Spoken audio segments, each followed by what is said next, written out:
Sunday morning, Sunday afternoon, Sunday evening, Sunday night, wherever you are in the world. Welcome to another episode of Behind the Fiend Zone Video Behind the Counter. It's getting easier to say as I say it.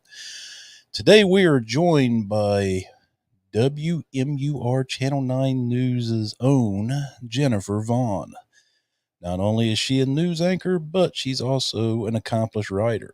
And she has just written a book on the life of famous child star Scotty Morrow. Now, those of you that don't know who Scotty Morrow was, he was one of the original Mouseketeers on the Mickey Mouse Club. His IMDb is massive. I mean, if you wanted to rank child stars in terms of the amount of work they had, he would clearly have the numero uno position. But without any further ado, we will bring in Miss Jennifer Vaughn. Good morning and afternoon, where I guess it's afternoon where you're at, Jennifer, in good old Hampshire. How are you? It's great to be with you, John. Thank you. Yes, it's afternoon here. I suspect stunningly different temperatures from what you're experiencing right now. But it's good to talk to you. It's in about the mid 60s right now. It gets pretty cold over here at night. Okay, we're not too far off, but just remember your daytime highs and my daytime highs right now, yeah, they're worlds apart. Yeah, I'm sure your meteorologist would be like, yeah, that's there. It's different. Yeah. It'll get up around 85 today around noon. So it'll get pretty and hot. we won't. And we won't. Oh, you all are still having kind of winter weather there still? So, you know what, you're from the East Coast, so you understand a hop, skip, and a jump up from where you grew up in New England here. Spring can run until early June, and then sometimes, some years, spring gives way almost to jungle-like humidity, and off we go with summer. But it's in other years, we can have a long, extended, gradual spring in which there's just a little bit of rain to pop the green in the grass and get the flowers growing again. And then it's very tepid as it heads into early summer. But most times we go late, cold, rainy, raw, and then jungle heat. So it's just the way things work around here. But it is very pretty. Yeah, I've seen that in New York City where you would think it's like, oh, I bet that place is always cold. Not in the summertime. No. Oh, no. We do humidity very well here in the Northeast. Summer humidity is a thing here.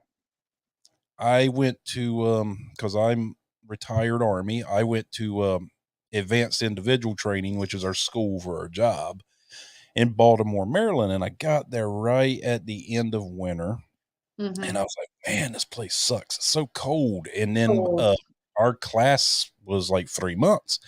Yeah. And then all of a sudden June rolls in and I'm like, this sucks, dude. This is like Arizona weather. What in the hell is going on here? I mean, it was hot in Baltimore. I could not believe just how humid. I mean, you would just stand in place and just sweat. It was just miserable.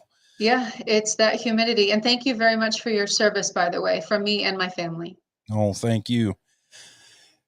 Hey, doesn't what we do doesn't mean anything unless the people support us, you know, so. Indeed. So you as a news anchor, what got you into wanting to be that as a little girl growing up?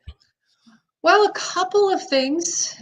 Early on, I started to identify, which when I talk to young kids or students, I talk about this part. And some people might say it's dead wrong. You should always try to be as good as you can in everything. But I always thought focus on what you are good at, what you can do well, and what comes easily for you. So pretty early on, even though I hate to admit it, I struggle in math and science. I just do. It's just how I'm made. It's how I'm built. It's just what school showed me. It was always really difficult to do well in those classes. And I didn't want a life that was always digging and scratching and grinding to do something well. So what I could do well, I could write really well. And I could think visually, which I think is a product of being a lifelong reader. So when you have a good book, you automatically translate in your head into visuals. So I thought, what can I do to combine the two? And I loved watching news. I would grow up watching evening newscasts with my parents. They would have it on at night, and I would watch local news and I would watch the network news. And I was always fascinated by my perceived ability of those newscasters to memorize every word they were saying. So from that very naive and immature perspective, that's what I thought they did. So when I got into the industry and as I grew up a little bit more, we are gifted a teleprompter, which helps us get through our newscast. But the idea of sharing information in a visual way, and in such an important way, keeping your community informed, your state informed, your nation informed of what was going on in your town, your city, your world, was very attractive to me. It made me feel like there was something important that I could provide. I could lend what I was good at, which is thinking visually, writing visually, and learning how to master being on an anchor desk. So 23 years later, I'm still doing it. And I feel very gifted in that respect. A lot of people come and go out of the industry, particularly nowadays. It might not last that long for them, but I've been surrounded by really talented people I've learned so much from, never stopped learning. And I've been able to navigate traumas and tragedies and wonderful news. And so the highs and lows of everyday life that we put out into the world via TV, I've been a part of that for all this time. So I feel very, very grateful for that career that I've had. Will I do TV forever? I hope not, honestly. I love my job. I've loved the industry, but I do think that there's a time in which it's good to exit from the day-to-day difficult, because it does weigh on you as a person, even as a professional. You know, the business of journalism and the industry of broadcast journalism and television, let's face it, we're loaded up with a lot of bad, right? And I do expect that there will be a time that I just can't do that any longer. You know, we do try to temper the bad with some good, but the bad does get to you after a while. Yeah, I am getting ready to have probably one of the heaviest guests I could say, on my show coming in May is her name is Amy Over. She's one of the survivors of the Columbine massacre Oh in goodness. '99, and I've been researching on it so much to try to, learn as much as I can about it. And I reached out to a couple of the news reporters from the newspaper and stuff in Jefferson County, Colorado, Littleton, and all that. Mm, And just talking to them, it has 23 years later, it still mm. weighs on them like they were literally in that school when it happened. So I commend you for the job that you have to do, because you have to report that stuff. And I'm sure a lot of times you lay your head down at night and you're like, man, I can't believe I had to go and, with that subject and deal with that. And Yeah. it's just, you know, it's like being in the trenches with soldiers. I've been downrange in Iraq and had CNN and Fox News and people like that, right out there with us.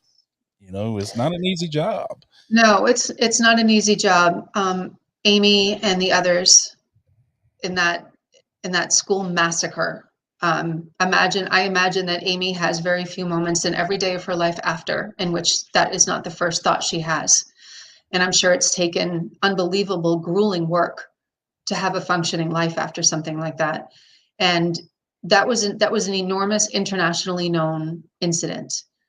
So in our local news business, think of that happening to an individual person or an individual family or an individual town, and the trauma and the pain that never ends, and it's gripping and it's grotesque and it's so thorough. And the news business, unfortunately, and this is a double-edged sword here, because you need the information as a viewer, as a resident, as an interested party. We provide the mechanism to bring that to you. Hmm. But trust me when I tell you, even if I'm not at that scene, or I have never met that family, I don't know Amy, seeing that video over and over again, anchoring those newscasts in which it was our top story for weeks on end, it has impacted me, you, everybody. So on a daily basis in which our stories are loaded up with that kind of trauma and tragedy and accident and anguish, it takes its toll. It really does. And then you add those newscasts up into a month, and then years have gone by, and then 23 years later, here I am, you know, changed by all of this. But again, it remains my industry, and our role when people do it right is timeless and endlessly invaluable for all of those reasons. So that you know about an Amy, you know about the highway collision, you know about the officer involved shooting, you know about the explosion, you know about Ukraine, something that's happening on the other side of the world. So in all of those ways, what I do has to last and has to continue, right? And the industry will, but it's like the individuals within the industry bear the brunt of the information that we put out, because as a viewer, you can shut it off and you don't have to watch it that night, or you don't have to watch it for a week. So, but we're on the forefront of it. And, you know, I'm not feeling bad for myself. This is a career that I chose to do, but I will say that 2 decades in, I do feel its impact for sure. Yeah. I mean, uh, Luke, who was like the guy that helped co-found Fiendish Fantasy Productions with me in this podcast and everything, which product of COVID, uh, he told me the other day when I was talking to him on the phone and I was going over all this stuff I've researched on that particular case and everything that happened with it. He just looked at me. He's like, dude, he's like, I want you to do me a favor. He's like, take 2 or 3 days away from it. He's like, I can tell it's weighing on you. And I sat back and I thought about it. I said, it is. It's like I got to the point where it was just depressing me. And I was like, dude, this is over 2 decades ago. And it's just, so I imagine, from just using that as an example, I can imagine you being in the business that you've been in for so long, things like that stick with you. It doesn't go away. And on the upside, I think about all of the people that I have been able to tell their story of magnificence and supreme success and joy and life-changing moments in a good way. So again, it does balance itself out. I wish there were more of the latter. I wish that my business told more of those. And in some special niche, you can do that. Like here, we can talk more about all the good, right? But but the news business, just by its very presence in our lives, has to include what unfortunately are mostly the difficult things going on in our communities, in our countries, in our world. It's just how it's always broken down. And from that perspective, I don't see it ever changing. And, you know, you either change because the industry won't. And speaking of that positive, you've written a book based on Scott Morrow, one of the most famous Yes. child actors that's ever set foot on this earth. I mean, that is a success story that doesn't have a negative ending. It had a positive ending and still continues today. I mean, what got you to, I don't know, writing about Scott, or Scotty, I should say? Scotty, as he was known as a little boy, Scott as he is now. And sometimes I mix the two up because inside of me is that little boy that I got to know so well writing his story, you know, even though now he exists as a very mature gentleman. So this is my 6th book to come out. So my first 4 were all fiction. And a couple of them right up your alley, and with the fiendish type stuff, more of like human bad behavior rather than creature bad behavior, but definite human bad behavior.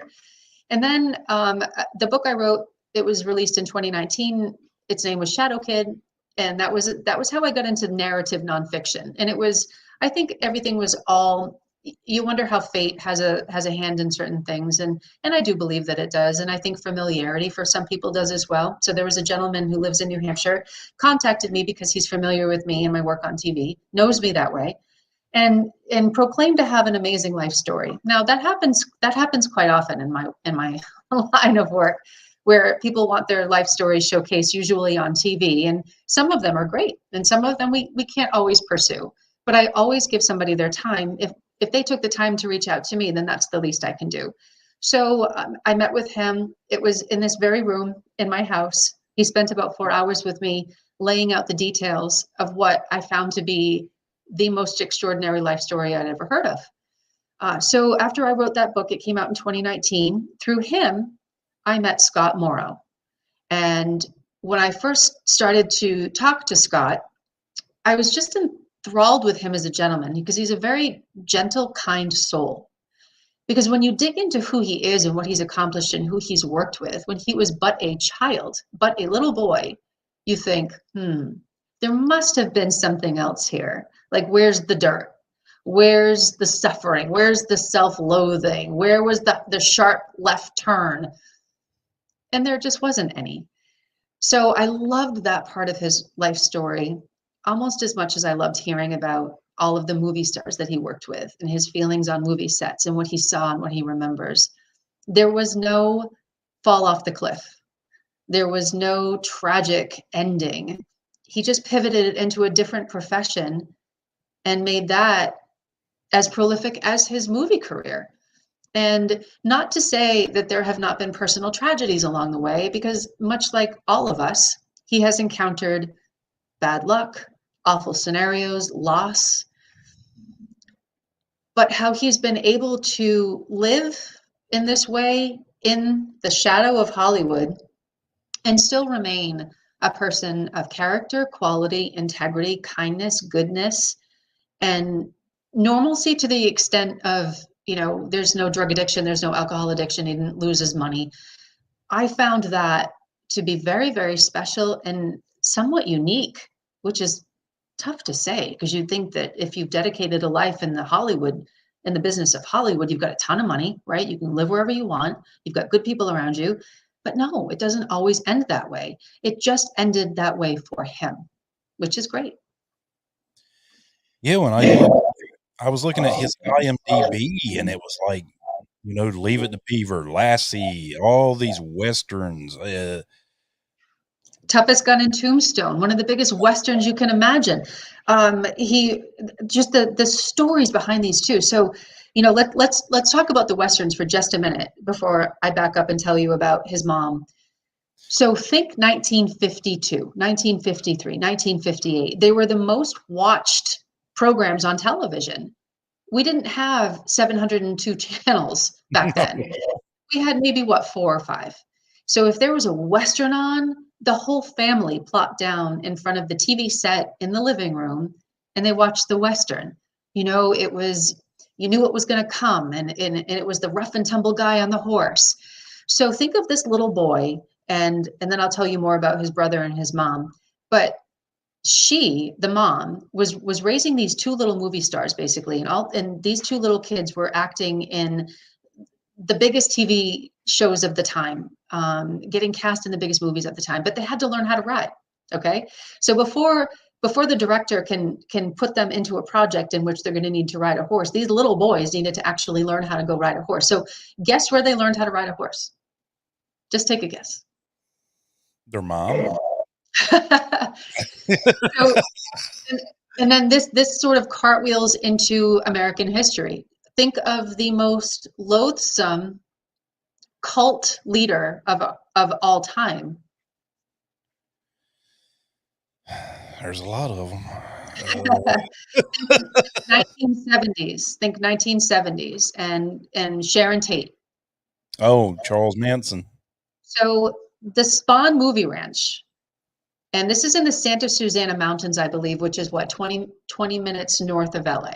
I'm not a California girl, so all of this stuff is, I have to plot it out in my visuals.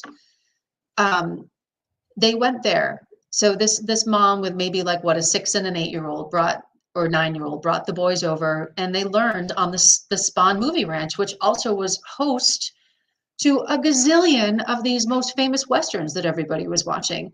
And then later became where this cult occupied. So all of these interconnections in the industry, but a little boy, an older brother, a mom, fully immersed in Hollywood at the time of the 50s and 60s when she was up against moguls, men, and probably a gazillion roadblocks for any woman trying to get her sons through the gate. But she always managed to. And I fell in love with this mom who was about 5'2", blazing red hair, and made her mark as connected to these boys as much as they made their mark on that business. Remarkable, remarkable woman, a visionary way ahead of her time. And she's the same height as my mom was 5'4", but she was a little firecracker now. Firecracker. She was Firecracker. very protective of this guy. So, so Yeah. I get it. But, I mean, when he went there to learn on the horse, was he, like, trained by some Yeah. Manson and some of his people? No, there was no Manson around, thankfully. But there's a whole chapter in our book Made in Hollywood that I wrote about his experience learning how to ride a horse, learning how to swim, learning what you needed to do to be a working child actor. And the funny thing is, John, he never had an acting lesson a day in his life, So nor a singing lesson, even though he was in that big movie of An Affair to Remember with Cary Grant and Deborah Kerr. That was in 1957. Never had a singing lesson in his life, but yet had to belt out some lyrics as if he knew exactly what he was doing. So the ability to improvise stuffed into a little boy was also an amazing aspect of his life story and the work that he was able to land and then execute in Hollywood. So he was kind of like just a prodigy when it came to acting. For sure, but not just him. So his brother was too. So he had an older brother, Brad, who was the Mouseketeer. And Brad was setting the stage for him, but certainly he was landing his own roles. So Brad would probably be best known as Little Jake in Annie Get Your Gun. And that was when little Scotty, his brother, was watching him. So Toby is the mom, Brad and Scotty are the kids, and his dad Les just kind of hung around. He was he was like the comic guy, the comic relief, the risk taker. Would always tell the mom Toby, "Let them be. They're just kids." When she'd run their lines and do it again, let's do it again. Let's work on your inflection. So he was sort of the funny guy of the family, but never interfered and always trusted his wife to manage those kids in a man's world just the way she was, never interfered. And if he did, she'd dismiss him anyway, but always trusted that she had their boys' best interests at heart and worked that way. So they were a very cool pair, cool cats back in the 40s and 50s, living their lives with these two kids that were taking Hollywood movies and TV shows by storm. So little Scotty was just as masterful as his older brother, but it was like two different techniques. So Brad was sort of like had to be in the moment, had to repeat that moment, had to be the actor at all times. He had to, like a method actor would, right? So all the circumstances had to be right, all of the settings had to be right, and he had to just keep repeating that over and over again to immerse himself in the scene. Scotty could swoop in, work on his lines in the bathtub with his mom the night before as she was giving him a bath, and then nail it. He had sort of a photographic memory in which the lines just stuck, and all of the other techniques, facial work, intonation, how to use your voice, how to use your body. He just picked it up. He just learned as he went.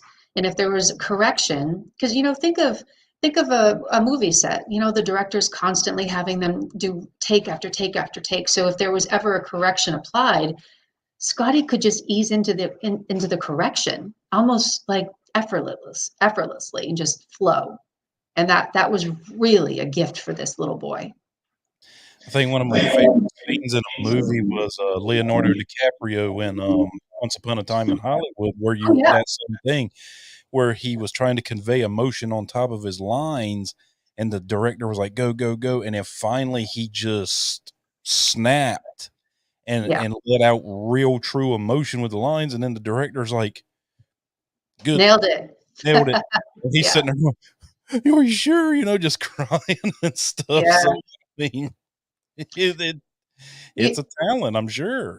Yeah. So by the time Scotty was 8, 9 years old, he had done a bunch of commercials. So actually commercials when he was 4 and 5. I mean, he was in the game that early. So one a day commercials, Uno bar commercials, Nesbitt hot orange drink commercials, the famous items back in the day.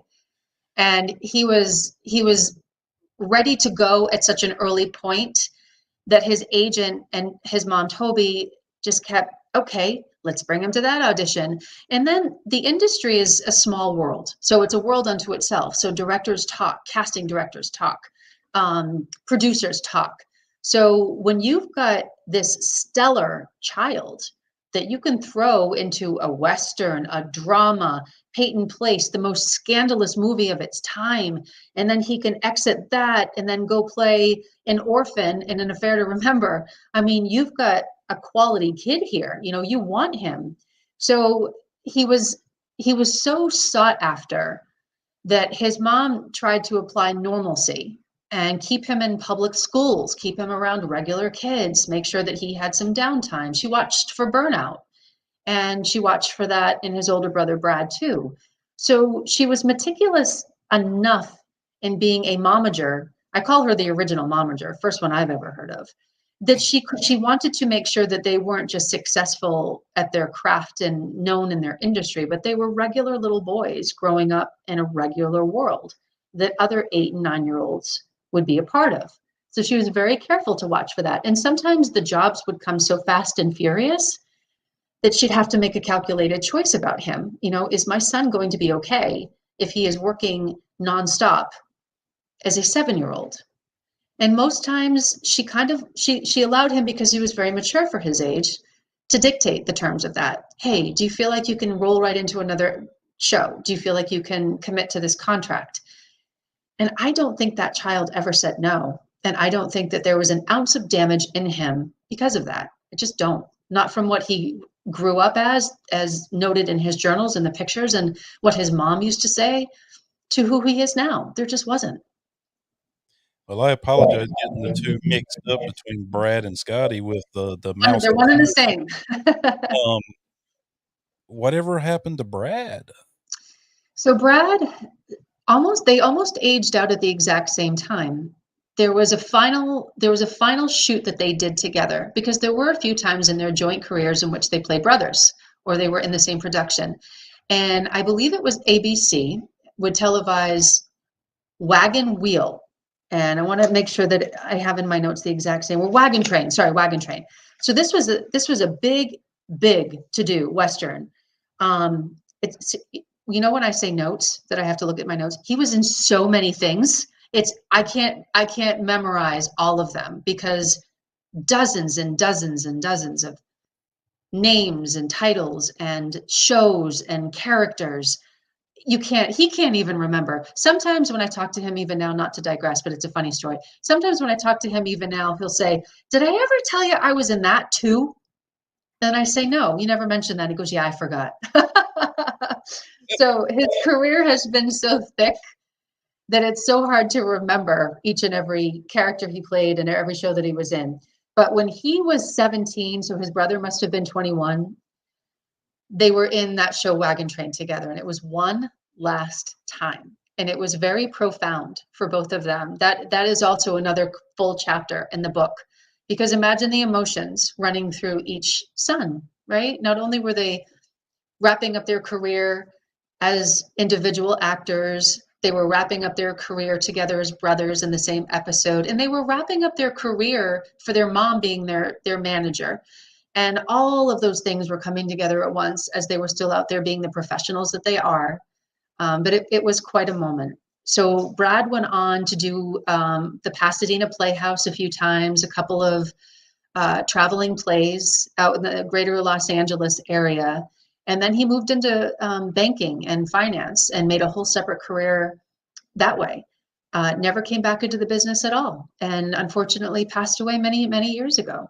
So as I mentioned, Scott has seen an amazing career full of all goodness, but he's had some very hard hits from life, as people do. And losing his brother and losing the people he loved the most is a part of that loss, sadly.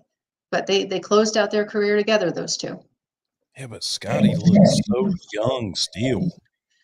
Yes, he Yeah, does. He I has that was look about him. I was looking at his pictures. I'm like, he's still, as an old man, he's still baby faced. He doesn't look.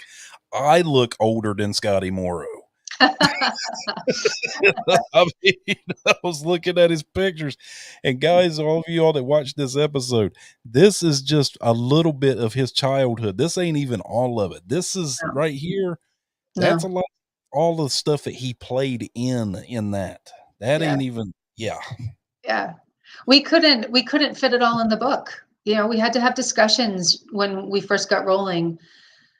How do we do it all? How can we do the most? And we would go chapter by chapter, and how it worked with him the best was that we would stay focused on a chapter that we were on, and he would share with me parts of his journal and his mom's journal, which were instrumental, critical in writing this book, because I had all of the contents of the moments all basically scripted out for me.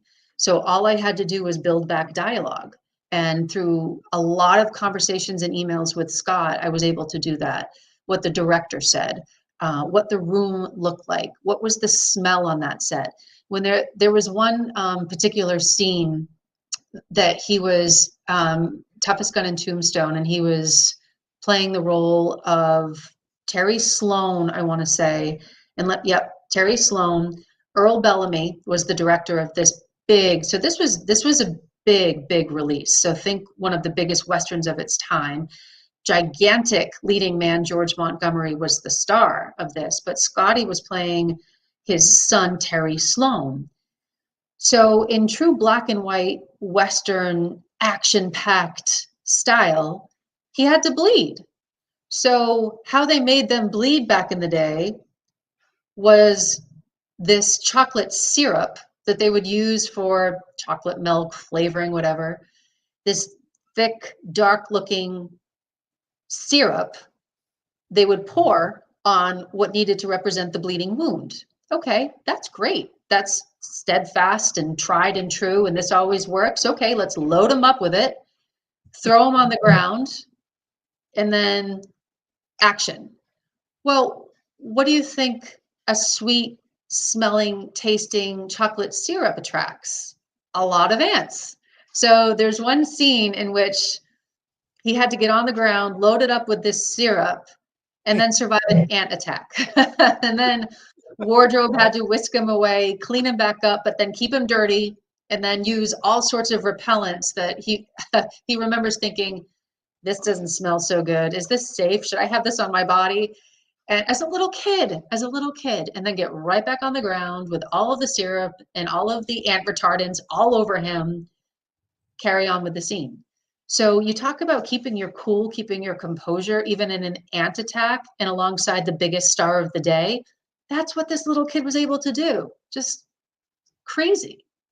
And I'm sure he earned the respect of that star because of it, big time. Yeah. Well, again, I mean, the director was a big name director. His name was Earl Bellamy back in the day. So he not only would talk Scotty up, but he would reach out to some of the other directors and say, "Hey, if you ever need a kid, I got one for you." I mean, stellar actor. Bring him on board. You won't be sorry. He's got my stamp of approval. So that's how Scotty got a lot of his roles back in the day. It was word of mouth. It was being the professional that he was, the professional that his mom made him be.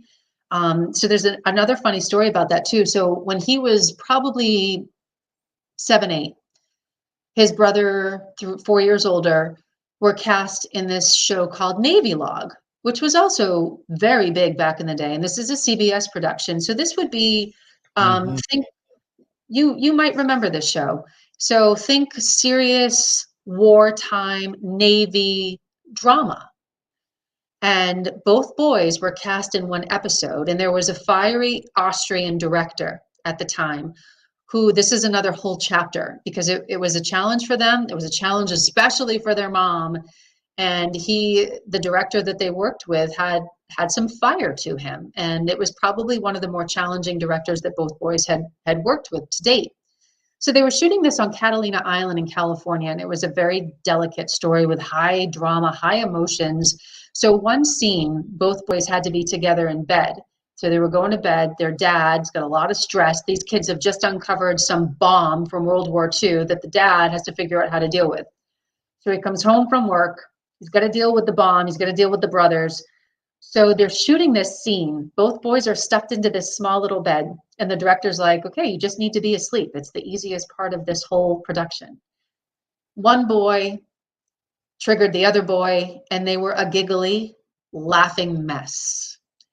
And this director had no patience for little boys acting up in his scene.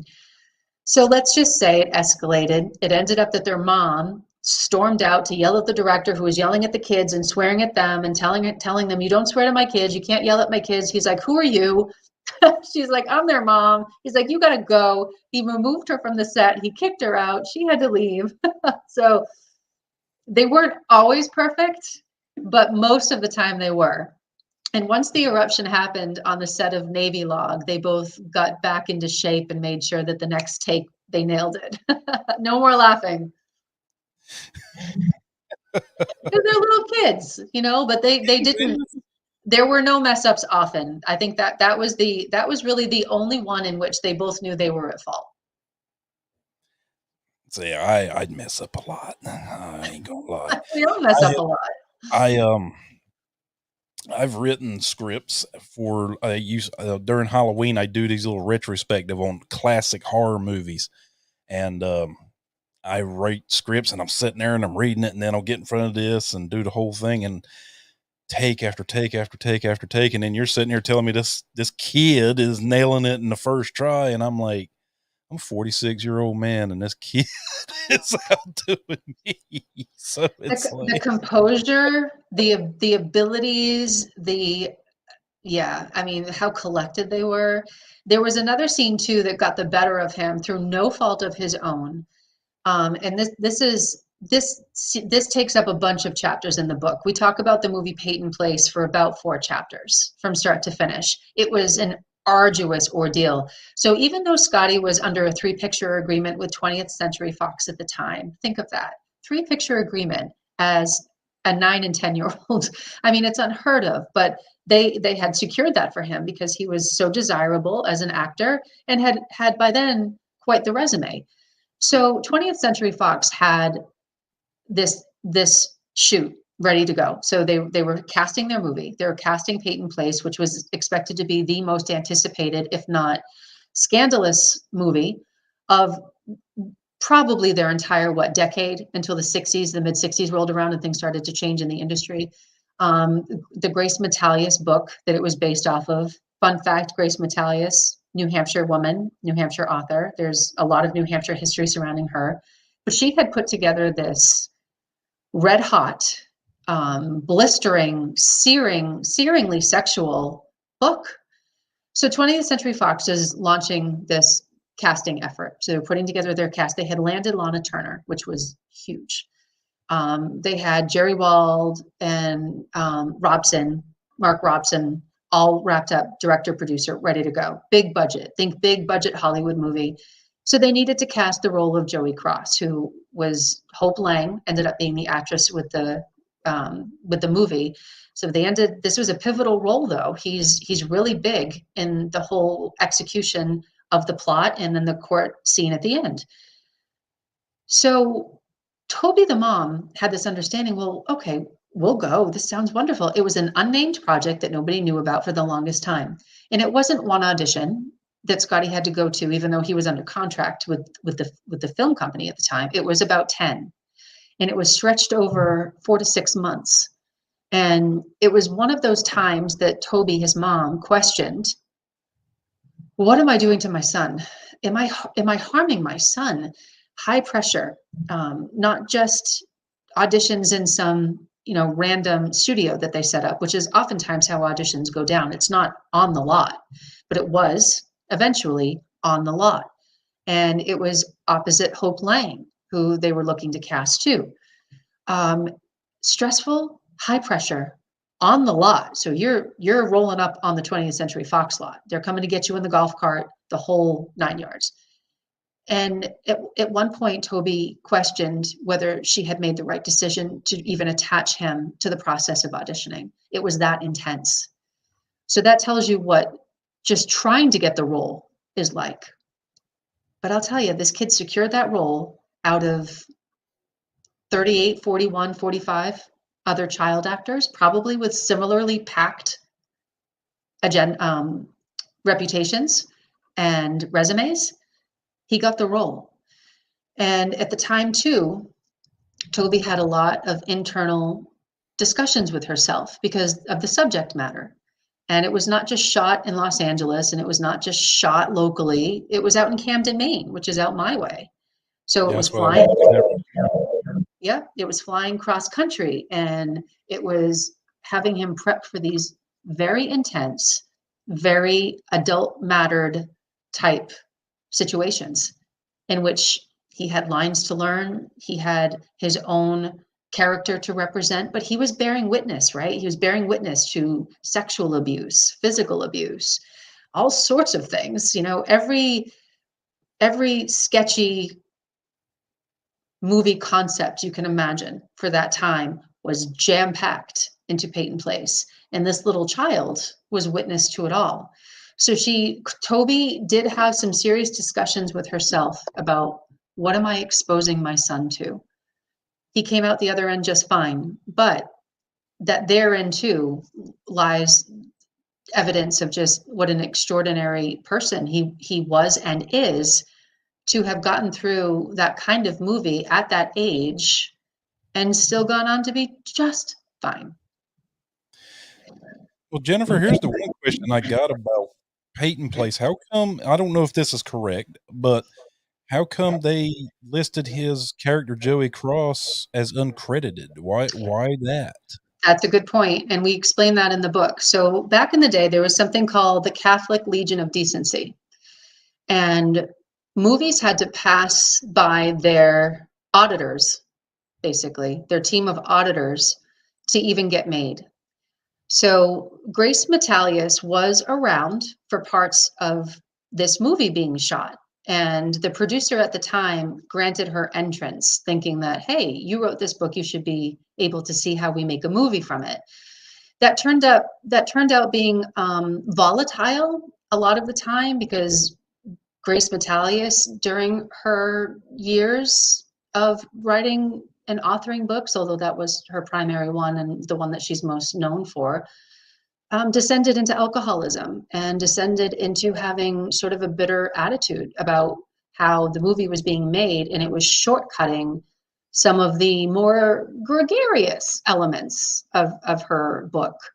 So there was a lot of volatility on the set with Lana Turner and Grace Metalius that Scotty remembers, that we detail in the book. Very interesting how things went. And perhaps Lana Turner wasn't 100% enamored with her male star actor too.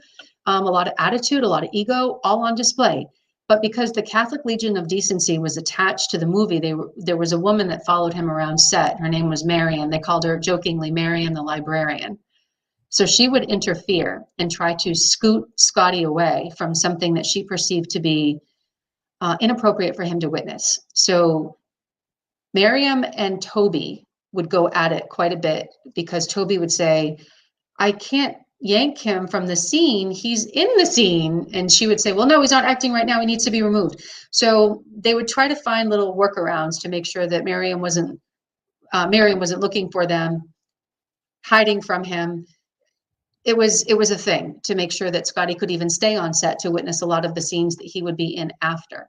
So when the movie was finally put together, and it was desensitized a bit, and that audiences might not know that, because at the time it too was very scandalous, but there were elements of Metalius's book that were desensitized, calmed down, clearly not portrayed as they were written.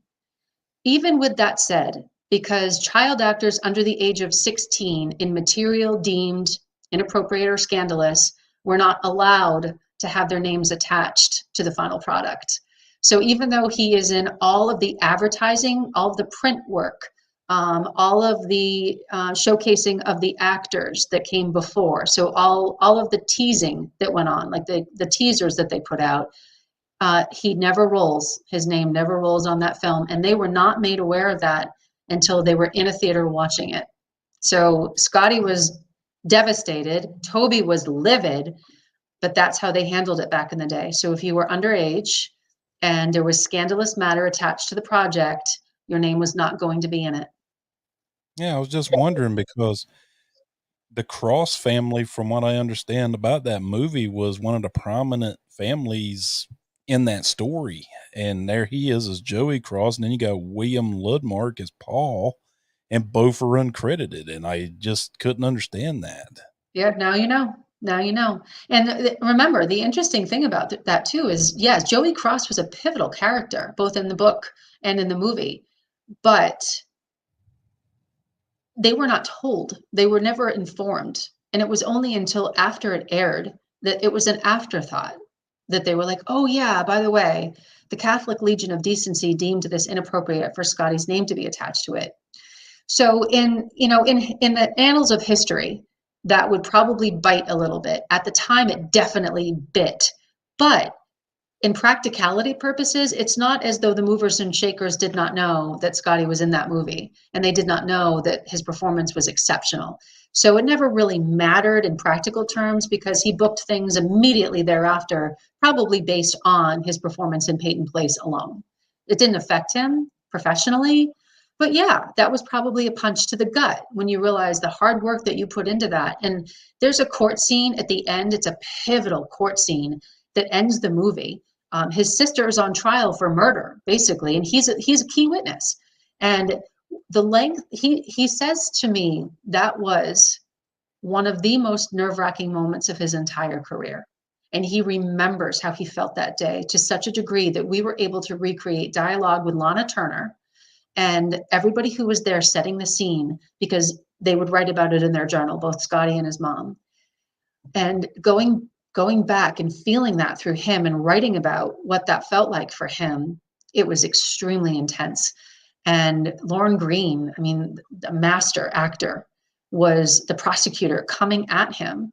And he said he felt every bit the witness and not just the actor being interrogated by this megastar right in front of him who couldn't have been nicer off screen too. And that's the nice part about it is the memories of just who took time with him, who worked with him, who supported him, who encouraged him. It was everybody there. And these were some of the biggest stars, the biggest director, the biggest movie making machine in the entire world, and certainly at the tip top of their industry. And everybody took time with him. And he remembers all of that.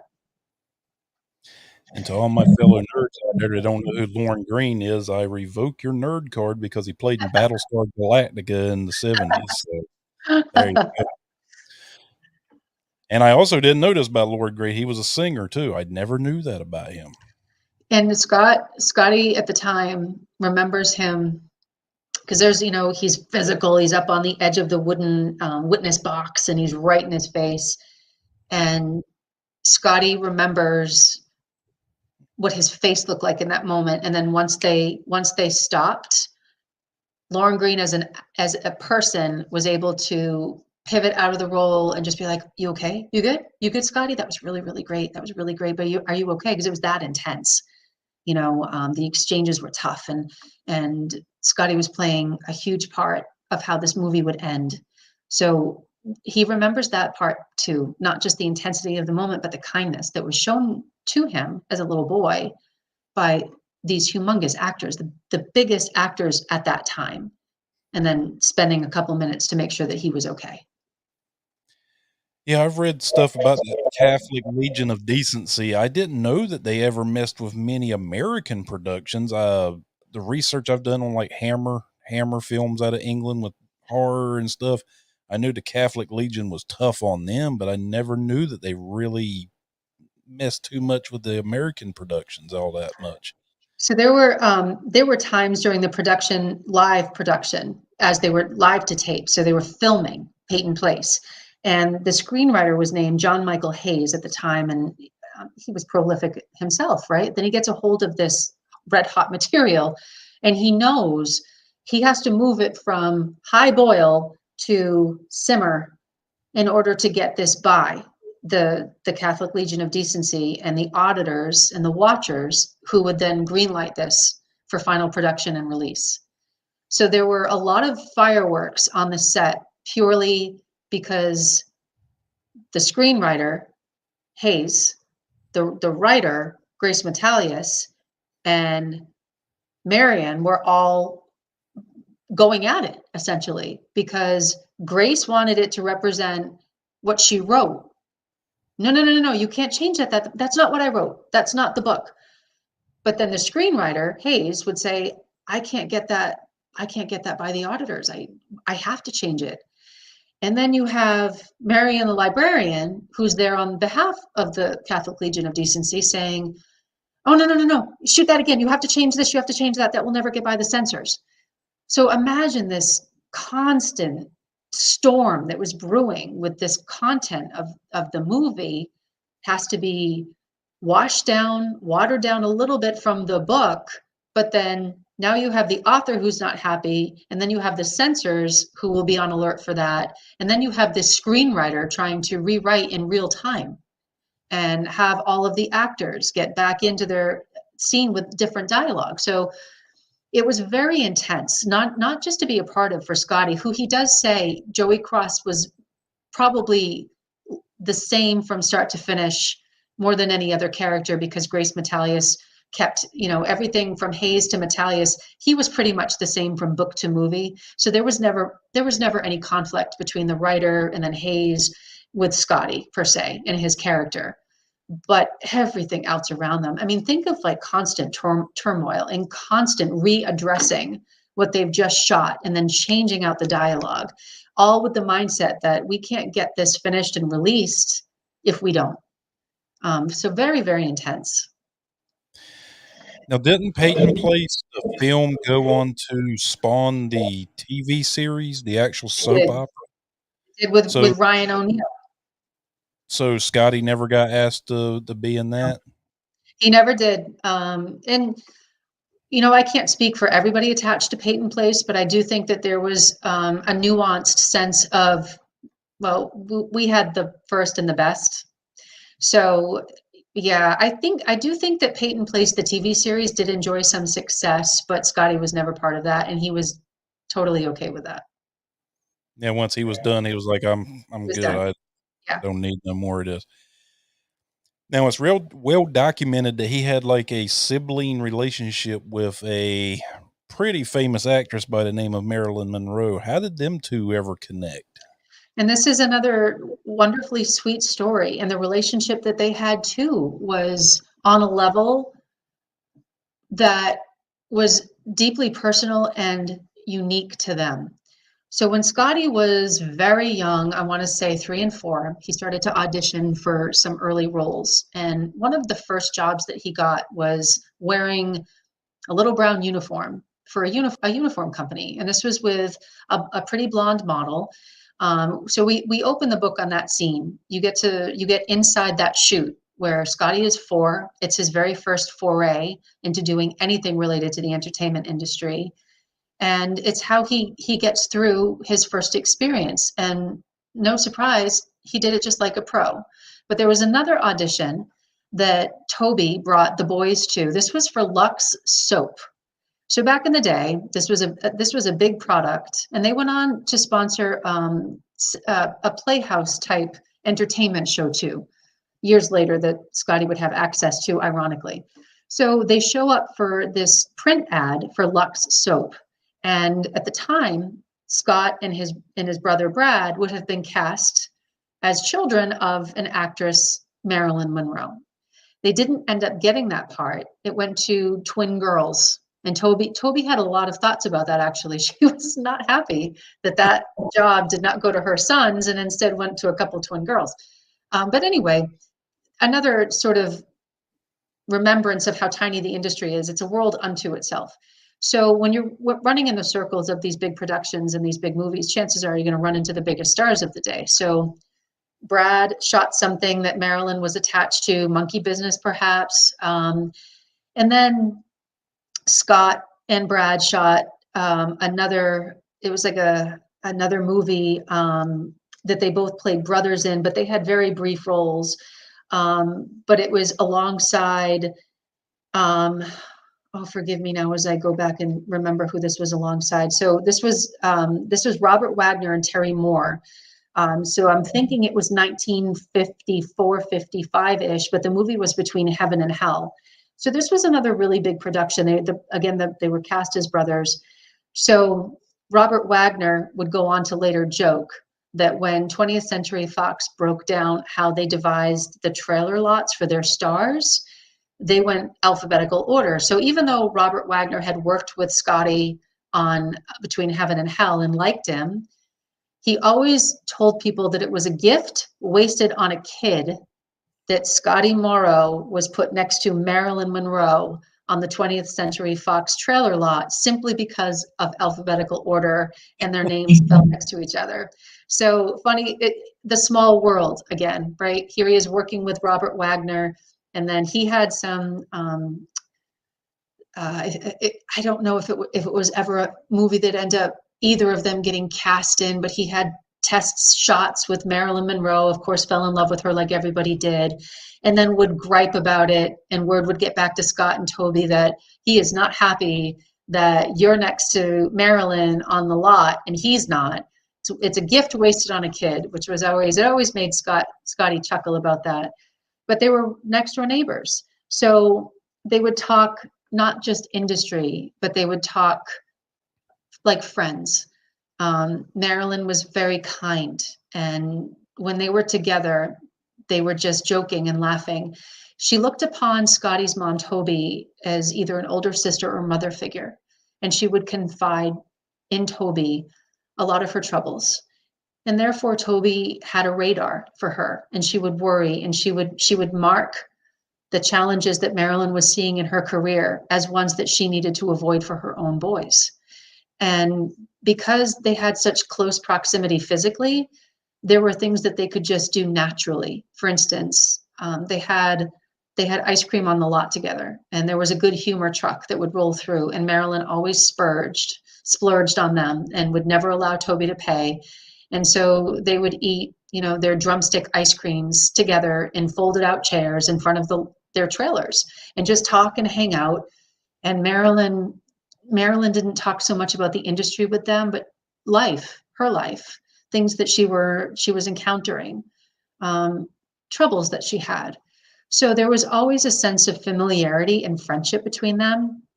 And then years passed when both of them wouldn't necessarily run into each other, right? But they might run into a friend or an acquaintance or a known. So this was another really lovely moment that is a reflection of who Marilyn is and was, more so than just who Scotty was. And we were able to represent that in the book because their paths crossed again. So this was The Heart is a Rebel.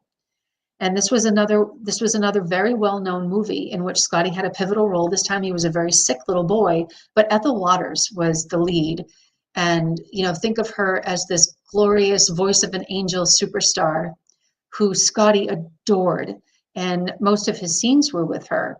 Well, unbeknownst to them, one day shooting stopped early. So as Scotty was climbing out of his pajamas that they stuffed him into every day, because his role was basically playing a sick child in bed all the time, everything got really loud and noisy and nobody could figure out what was going on. And then Toby was like, oh, why is she here? Now, she being Marilyn Monroe, who just happens to show up on this closed set. Well, she and Ethel were very, very tight friends. And she wanted to surprise Ethel for her birthday.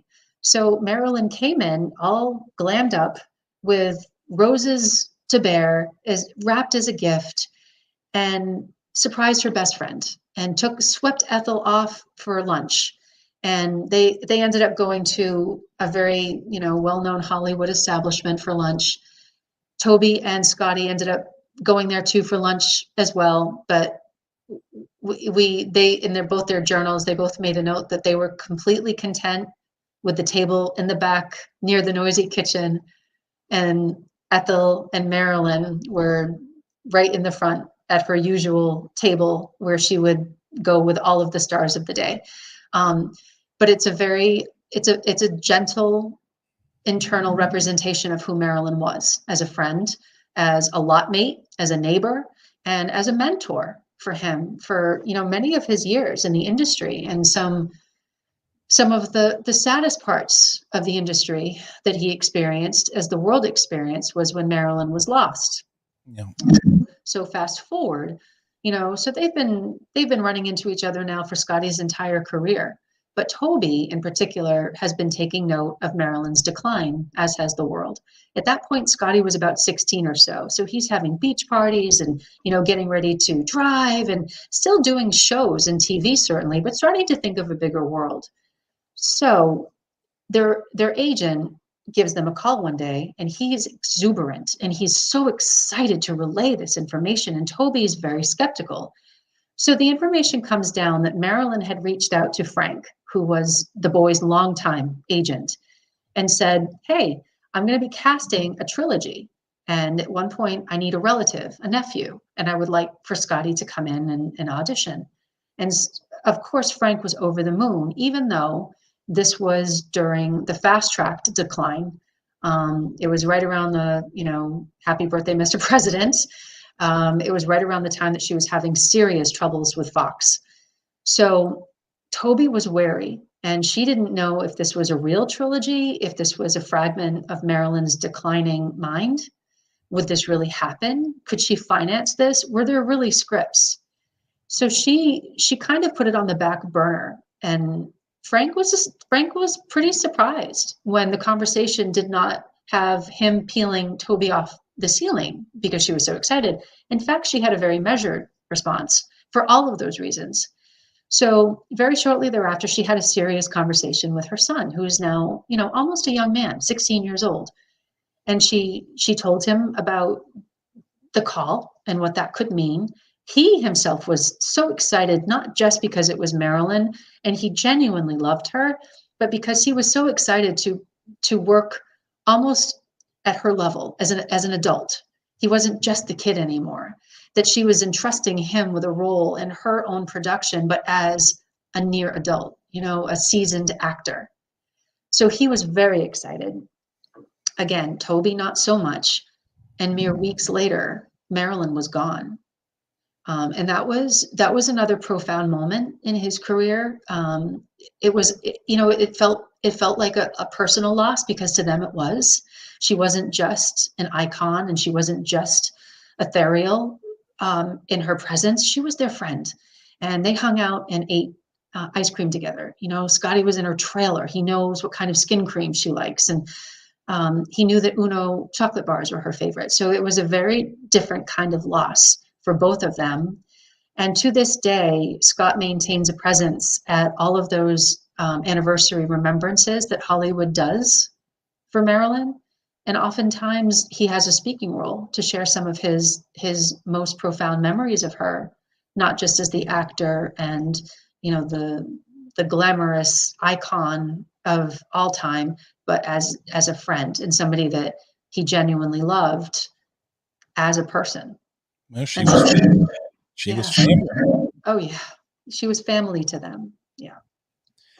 And you talking about his mother, I mean, she clearly was having a mother's intuition for a woman that wasn't her biological kid, but still, she knew a lot of Marilyn's secrets, I'm sure, and a lot of the things that went through Marilyn's mind. And the little I've read on Marilyn, I mean, yes, she was just unbelievably beautiful, but she was just always looking for that, I don't know, that foundation to her life where she was going to be loved for her. Yeah. Basically, Norma Jean, to be loved as Norma Jean, not the facade of Marilyn Monroe. And so many people just used her and used her and used her. And it's sad. I mean, and for him, I'm sure he had the front row seat to it a lot of it. There's one of the pictures that we use. It's just a brief mention in the book, but it was a moment which also shows who Marilyn was when she loved you. She loved you deep. When he was a little boy, and Scotty was at what is now Cedars-Sinai, and it had a different name back at the time, but he'd been in the hospital for a couple of days. So a random flu or illness had come through, so he needed to get some treatment in the hospital for a couple of days. So Marilyn often visited the children's wing over at Cedars-Sinai, by the way, and made, huge donations to benefit them and their treatment of kids. Kids, she loved kids. That was another perhaps not well known aspect of who Marilyn was. She loved children.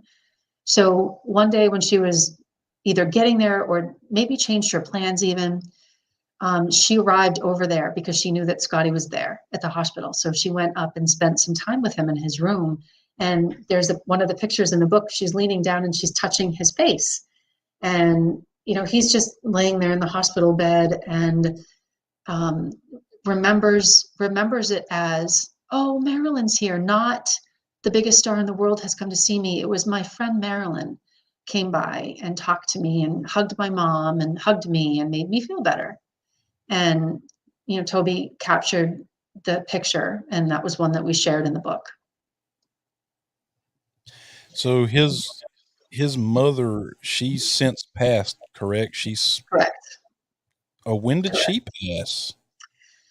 Many, many years ago in the 80s, Okay. maybe in the early 90s. What's particularly difficult about that is Scott lost his dad not long after he returned from war. He enlisted in the Air Force rather than be drafted into the Vietnam War, and served his time, got very close to the red zone, did some time in South Vietnam. We detail that in the book too. There were significant things that he saw and did. But when he came home, he noticed that his time had not been kind, particularly to his dad. So his dad Les had some medical issues, and his dad Les did not last much longer. Scotty was a very young man when he lost his dad, an older young man, but still very young. And he lost his mom and his brother almost simultaneously.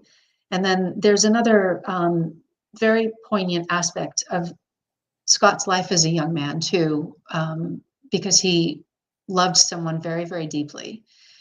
And it didn't work out for him, but not for the reasons that you can ever imagine. And when I say that he has endured loss, it has been a very deep loss, not just his mom and dad and his brother, but the one woman that he loved the most in his life. And we get into that a little bit in the book because it rounds him out. Is not just a lucky, opportunistic child actor. It rounds him out as a strong, determined, but yet no less impacted man, and what he endured and how he has overcome it. He's never been the same after these losses. And I think that if he were here with us right now, he would tell you the exact same thing. But yet lived his life with every ounce of integrity his mother insisted he have. And he's done that to this day. And I can definitely connect with him. I lost my mom and my stepdad when I was 10. They were Oh killed. my goodness. They were killed in a car accident, and Oh, went to bed one night, had a family. Woke up next morning, they were gone. And it sucks to say that you have a connection with somebody, on that particular thing, but it really, though I don't know Scotty, I would love to talk to him. I would love to talk to him, but it gives me like, okay, I'm not the only one out there that's had to endure this. I'm not that, I'm not alone on this island. right.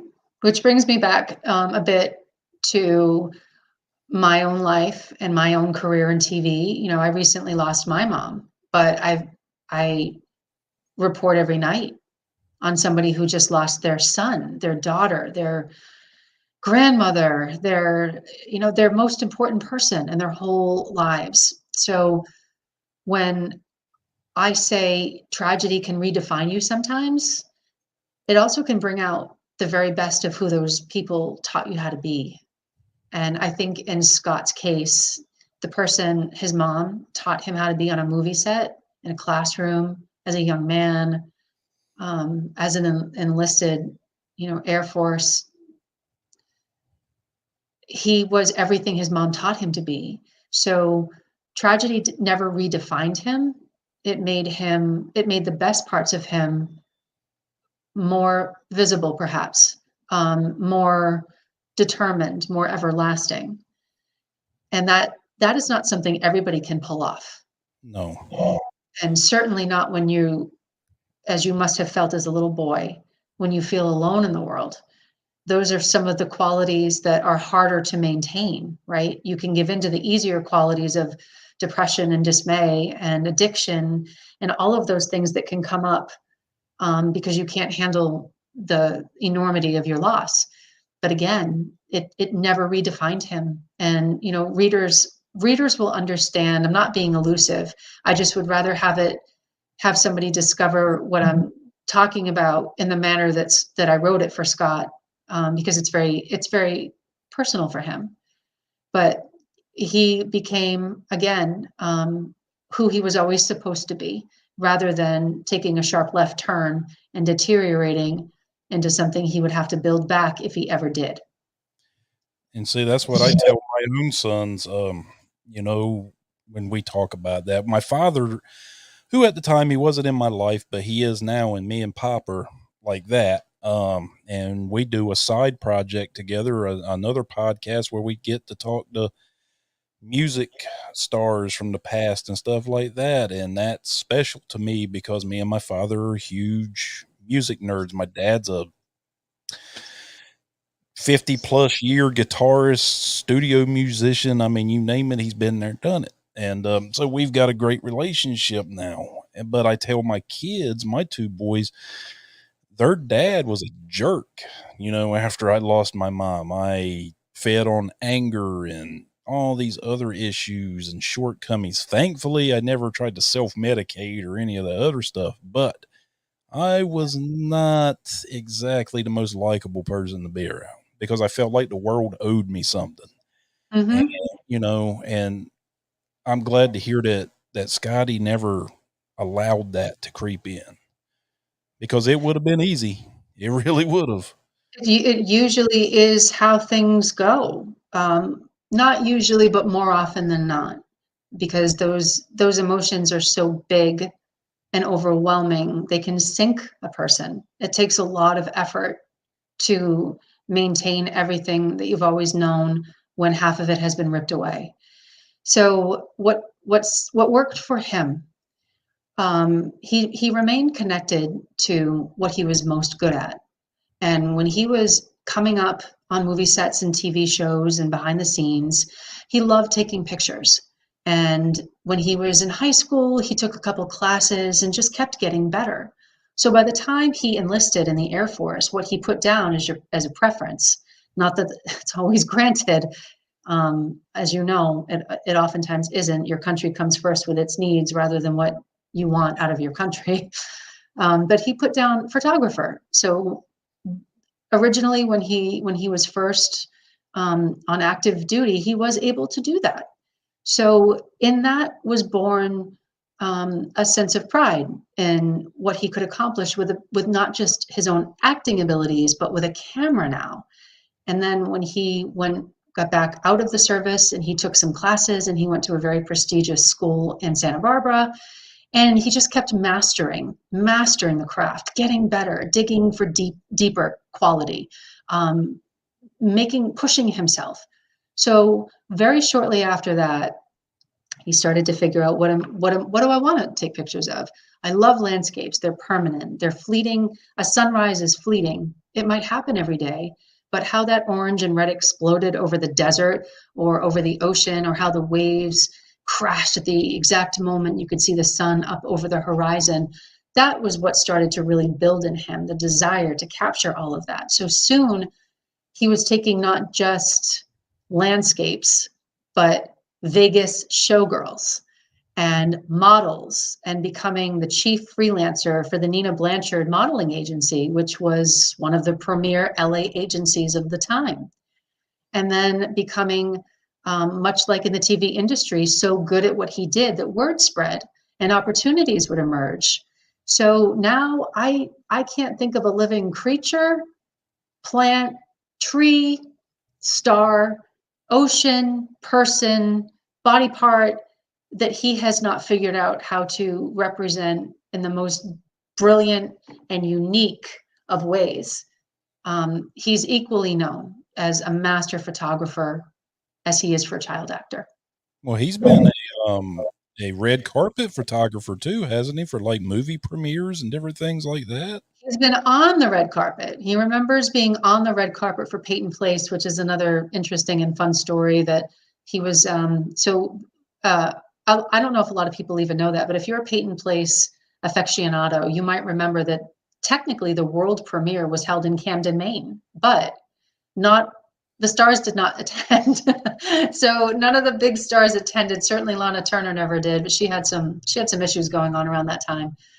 But Scotty did not either, but he went to the one in LA. So this was at, the famous Chinese theater, and everybody was there, and all the media was spread about, and the red carpet was rolled out, and Scotty was there in a tux and a suit, and he was ready with his family, and he was swept up into the arms of an NBC reporter, and that is a sharp memory for him of the LA premiere of Peyton Place. So he remembers being on the red carpet. Now, the funny thing about his photography resume is that he strayed a bit from Hollywood. He's not out there shooting the stars. And by stars, I mean the actors and the actresses and the icons. He's more about what he can give a product. If a product hires a model and they need their shoes, whatever, what he will return on that product and that model is otherworldly talent. So that's where his real passion lies, is, what can I do with this Vegas showgirl that nobody's done before? How can I angle this shot that is unique to this showgirl? How can I showcase this product that nobody else has done before, but their marketing team is going to go wild over? How can I use color? How can I use texture?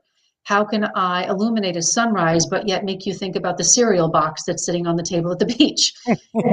That's where, you separate the good from the outstanding, and he is that level outstanding. There's a lot to be learned from somebody who can have true success in multiple realms of life. And I'm not talking, easy entrance arenas. It is not easy to get into Hollywood. It is not easy to be a Hollywood A-list actor, child or adult. It is not easy to be the name you go to if you need product representation or the most outstanding picture and, memorable moment captured behind the lens. And yet he has cemented himself in both industries as top tier. That's not easy to do for anybody, and he's done it twice. Yeah, and I know for a fact, I've tried to reach out to get guests on this show through, and not A-listers, I'm talking like B and C list actors probably, and the amount of publicists and agents and everything you gotta weed through just to even talk to that person is just astounding. The team. We call him the team. Yeah. Yeah. It's like a computer firewall almost. You gotta get through each one to get to the next level. Very much so. Very much so. And he's as accessible as you can imagine too. You can access his work on, Facebook. Sometimes he'll post a picture that nobody's seen before. Sometimes he'll post a picture from 1998 that was particularly special for him. And as a photographer develops, I imagine that there are technology advances that you can access, right? But your eye never changes. And your ability to see a shot or see a vision, to turn it around in your head in which that will represent this way. If I shoot it at that angle and at that level and at this time of day, it will represent this way. So it doesn't matter the technology platform that you work at. Sure, it can get better, but his is like that basic stuff, that basic understanding and knowledge of what you can't always teach somebody. That is innate, the power to understand a moment in time and how that translates into a lasting image. You can't always teach somebody how that works. He just has that. Is he still going hard today, or is he kind of enjoying retirement now and kind of? The only reason he couldn't be here with us today is because he's working. So yes, yes, he's still going hard. And if you talk to him, you tell him, I don't care if I got to move heaven and earth, that door will be open for him to come on and talk.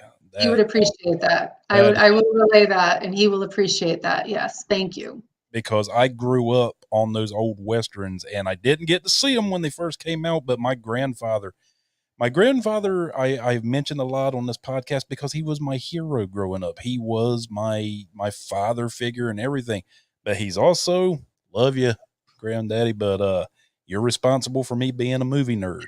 He really is. I mean, he brought me up on all those old Robert Mitchum and John. Who Scotty knew. Scotty knew him. God, see, I would love to hear about Robert Mitchum behind the scenes. Scotty knew him. Scotty knew everybody. That was the thing. If somebody was shooting westerns in the 50s, Scotty was often attached to an episode or two. Oftentimes the director would love him so much he'd have recurring roles. And that was, across genres too, because that also happened in the family drama genre. He was on the Donna Reed show as a recurring character. He was on Lassie as a recurring character, which also speaks to the kind of quality that the directors could get out of him. So book him once, do a great job, audience loves him, bring him back as often as we could. So that was also, that was a quality that not every child actor had either, to cement themselves as a recurring actor in a show that wasn't theirs. I was sitting there when I was looking at his filmography and everything. I was like, please say that he was in the Munsters because I'm a huge Munsters fan. And I was like, damn it, he wasn't in the Munsters. Probably the one or two only things he didn't get to. Yeah, because I was like, my God, he was in everything else. Please be in the Munsters, Addams Family, something. And he wasn't, but still a remarkable career. I mean, most actors can't even fathom that, and he weren't even an adult when he did this. That's the thing. Prolific career, a prolific post career as a photographer, again, which speaks to the difficulty in managing success in one, let alone two. So outstanding childhood. When there are attributes that are teachable, that we might not be born with, integrity, work with integrity. Hello. Hello. Hi there. Hi. I'm so sorry that I'm so late. But it's great to meet you. I'm Mandy. Yes, it's good to see you, Mandy. Nice to meet you too. I've been listening along and everything, so that way I kept up and stuff. It was a hectic day, and I really do apologize for that. Oh, good. It's good to see you. Well, she's a party crasher. That's her job. That's her job, is to come in halfway through the podcast. Yeah, so I'm fashionably late. Yes, which is a thing, particularly when you talk about Hollywood, I suppose, right? So we were just discussing, Scotty, who my book is about, and him as a child, him as a professional photographer, and an older gentleman now in his 70s. I was explaining again the point of having such measured success, not in just one hard to achieve arena, but two. So mastering your work as a child actor in Hollywood and finding a level of notoriety, and then mastering your craft as a photographer and finding a whole nother level of notoriety and respect. And it is impressive unto itself that a person can do that. And yes, absolutely. He did it twice, and still he's still a working photographer, so still does it. And that is part of, I think, the appeal of who he is as a person, as a child actor, how he conducted himself, how he was raised, what his mama taught him, and how he lived his life as an adult actor. He's kind of a consultant too now, isn't he? Or kind of like a person that some actors can go to for advice. He has a lot of actor friends. How much of that he does, I'm not entirely sure, to be honest with you, but he is attached to the industry still in some ways. And a lot of the friends in the circles that he runs in, and a lot of them are still attached to the industry. But I can also tell you that most of his closest friends never spent a second in Hollywood, perhaps went to, they did the tour, but no, they don't know Hollywood like he does. And that's appealing too. It's like he didn't ground himself in Hollywood. He went there, he did his business, he did a great job, he became known, he got paid, and he left. And he didn't need to cement his whole entire life in being somebody who was well known as a child actor of the day. He didn't do that, nor does he seek it now. But because he had such a rich life in so many ways beyond the movie stories, which are, gripping in their own right, but because of the rich life that he's had and the age that he had achieved, no one knows how much time we have here, right? And because he had started to think about, okay, I'm 71, I'm 72, and I would really like to be able to share some of these times with my mom, some of my memories of Marilyn Monroe, some of my fondest times on movie sets, some of my most perilous times on movie sets, some of the funniest things I've seen in this rather unique career of mine. And that's really why he wanted to get this all out in a book, to have others appreciate some of the funnier moments. And again, he was very open about the difficulties and loss in his life, and how he overcame them, but remained true to who he's always been. And that's what I think is his most defining quality. If I could venture an educated guess on that, I believe that he is who he always was, as that little boy next to Marilyn Monroe, as that child in Peyton Place, as that young man in Vietnam, as a professional photographer, breaking ground in his industry, to who he is now. That's endearing. Yeah, he's lived a full life. There's no mistaking that. And the little bit of interviews that I've came across, he's just such a salt of the earth person. There's Yes. no ego. There's no, I'm everything and everybody's beneath me. There's none of that. None of that. No. And honestly, isn't that refreshing? Yeah, because a lot of these child actors, even the ones that aren't even considered, not even probably what, D-list actors now, still put themselves up on this pedestal like there's still some kind of god of some sort. And it's very much, it turns people off from him. I get it. But him being a pioneer for that, Mm-hmm. he don't look at himself like that. It's like just some average Joe, I mean, Very we all much. know he's not that, but to him himself, when he looks in the mirror, I'm just a guy that got lucky and got to do all this amazing stuff. And yeah, it is what it is. Very much so. He remains who he was taught how to be, what his mom expected. There's a part of the book in which it's just a fleeting moment, but it was important that we brought it up, that how he behaves when he arrived at an audition. Because again, I think back to when I was 5, 6, 7, and 8, and showing up to a room full of adults, there's decorum in how you behave, and it's expected that you behave a particular way. But he was basically the star in the room. It was all about him. But his mother had a very particular way of how you enter the room, how you greet people. Even if it's somebody who's mopping the floors that you're walking down, you greet them the same way you do the head of the studio. And that was ingrained in him as a little boy, and it never left. And a lot of people, as they attain success and they rise to that rank, that level, that might be one of the first couple of things that you lose, right? Because you have an overinflated sense of your importance, when in reality, you're just the same as everybody else who's in that room. I think as history has showed us about Hollywood and the celebrities within it, a lot of them tend to lose touch with reality. Mm-hmm. And they because their whole life is centered around going and standing on a red carpet, having flash bulbs go off, smiling pretty for the picture, looking Mm-hmm. their best, jumping into a limo, and then going to their self-contained little bubble of their mansion or whatever it is. Their sense of reality is skewed because they're not allowed to be within the realms of that reality that we all live in on a daily basis, because people are protecting them and have to keep them within that bubble all the time. And it's sad. And think about celebrity from then to now. Back then, celebrity status was a whole different world for those who lived in there. and there was an image to protect, and there was an image that you needed to model in all of the times in which you were seen and heard.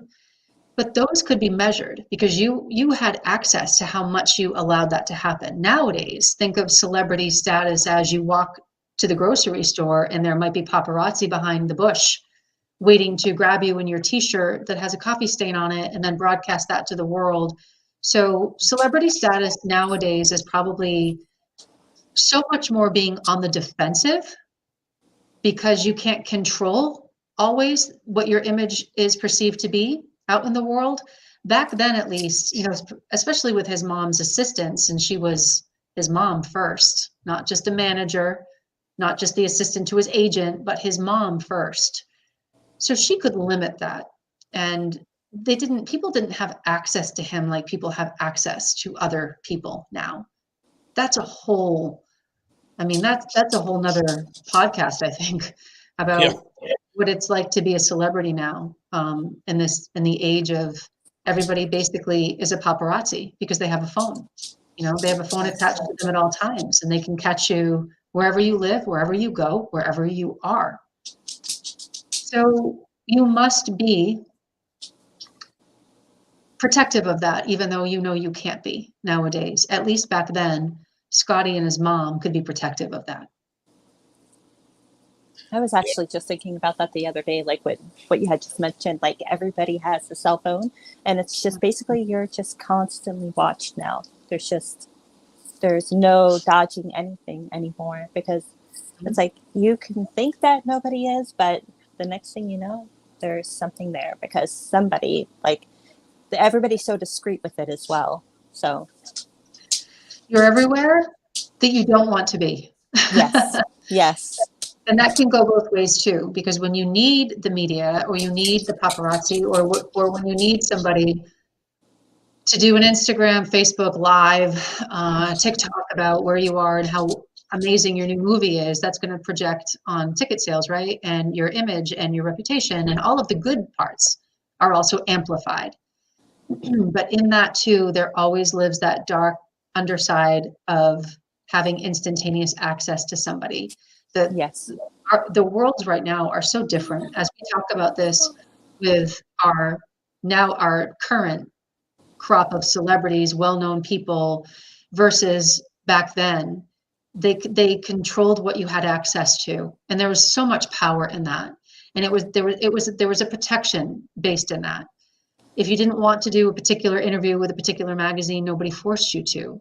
If you didn't, if you went to the store and you had your hair in a bun and no makeup on and sunglasses on, even if somebody did know who you were, they couldn't broadcast that on a social media app to millions of people in the next 10 seconds like they can now. Yes. That's the difference. So I actually think the world of celebrity has probably never been better in some reasons for all of the accessible ways, but yet worse and dangerous in all of those things. Conversely, it's a whole different concept of celebrity versus when he was just a little boy in Hollywood, a whole different level.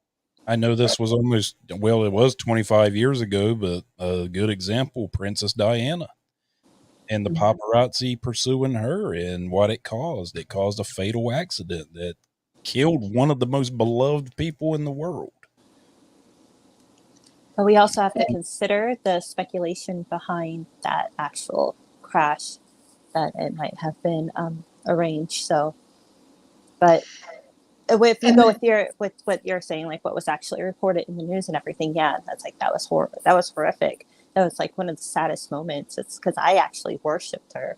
So it's like I was a little girl growing up with all this Princess Diana stuff. I remember my dad bringing home these paper doll books of Princess Diana for me. And I thought it was like the best thing in the world. So it's like I met the Queen when I was 11.